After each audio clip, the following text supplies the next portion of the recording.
Bah, comme je l'ai dit dans les 3 points, c'est une équipe qui est en plein doute parce que le match, en soi, ils ont les opportunités pour le gagner. Alors c'est vrai que Bernardoni est en feu, il fait encore un super match, il multiplie les parades, mais tu as l'impression vraiment que quand ils se rendent compte que ça passe pas, et ben, ils remettent Nîmes dans le match. C'est un symptomatique d'une équipe qui est en plein doute et tu l'as très bien dit dans tes 3 points quand tu disais que Jardim était en plein doute, enfin en début de saison, mais enfin, j'ai cessé de le répéter tout l'été, mais cette fois, je pense que c'est le coup de trop, ce mercato. Ils ont perdu l'intégralité de leur milieu de terrain. Alors on rigolait un petit peu des performances de Moutinho l'année dernière, mais c'était un joueur qui était essentiel pour Jardim.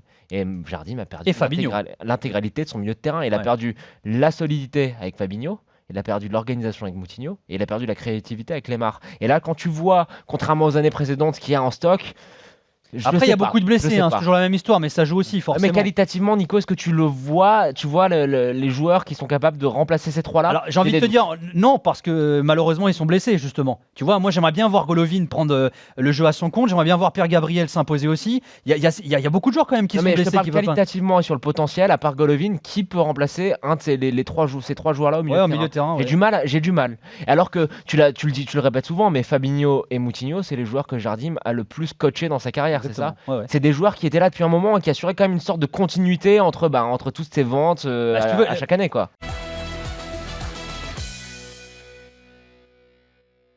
Je les avais trouvés plutôt pas mal, voire intéressants sur le match de Ligue des Champions contre l'Atlético Madrid.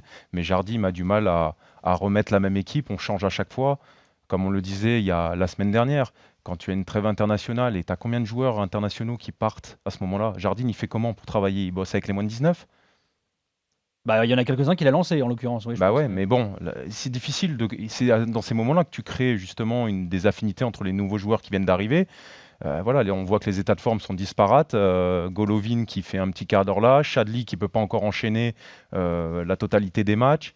Donc voilà, il faut attendre un petit peu, il faut être patient avec Monaco. Mais c'est vrai que l'année dernière, il pouvait au moins s'appuyer sur une charnière ou sur une défense qui était quand même Sur solide. le milieu, Sur le milieu aussi, mais c'est vrai que qui a la été solide, défense, quoi. cette année, c'est même sur les coups de pied arrêtés, c'est-à-dire que cette équipe, on le voit, elle est performante sur les coups de pied arrêtés offensifs. Par contre, elle est Et vraiment en attends, danger à chaque fois Ludo, qu'il y a depuis il y a le un coup de pied titre, arrêté défensif.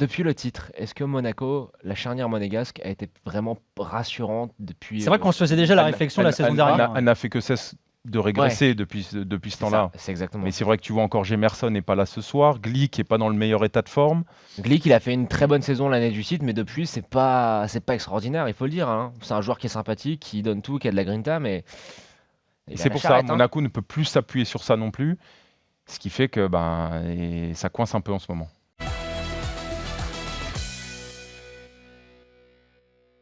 Mais c'est vrai qu'on le sent. Tu vois, je pensais à une pub, tu sais, pour la marque de pneus sans maîtrise, la puissance n'est rien, tu te Ouais, souviens? ouais, je m'en souviens, Bah, l'ancien sponsor de l'Inter ouais, Milan. et j'ai trouvé que voilà, enfin, Bruno, sur le dernier match, Bruno Genesio avait trouvé la bonne pneumatique pour son. Oh, c'est Lyon, joli. Oh là alors Lyon, c'est pas une Ferrari. On peut oh dire là que là c'est là quand là, même la métaphore Bravo. filée. c'est quand même une Mercedes, Oh tu là vois. Donc là, quand tu as la bonne pneumatique, tu peux commencer à entrevoir certaines choses. Et là, sur ce match-là, pour moi, il est fondamental. Et il est fédérateur.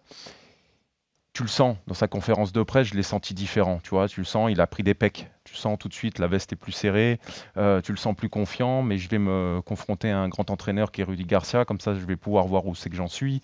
Enfin, j'ai senti, voilà, il a donné des choses durant cette conférence de presse qui laissent à penser que cette équipe a repris Oh. Alors, un peu Non, d'assurance. non, non, non. Alors attention à l'assurance. au deuxième Attention. effet qui se coule, c'est ça? Voilà. Ouais. Ouais, mais Et attends, laisse-moi finir. Laisse-moi finir, Laisse-moi finir. Et ce qui est bien, c'est que tu as l'installation aussi au sein de son groupe d'une nouvelle concurrence. C'est-à-dire que les mecs qui étaient titulaires indiscutables il y a 2 matchs, il y a 3 matchs, Bertrand Traoré, j'en passe, c'est des meilleurs.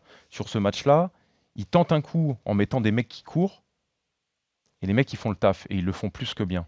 Ce qui fait qu'aujourd'hui, il y a une nouvelle concurrence qui s'installe au sein de l'effectif. Tu as Nabil Fekir qui prend totalement son rôle de ouais. capitaine et qui transcende cette équipe, en tout cas sur le match de Manchester. Donc tout ça, voilà, les feux sont ouverts du côté de Lyon. Attention à l'excès de confiance quand même.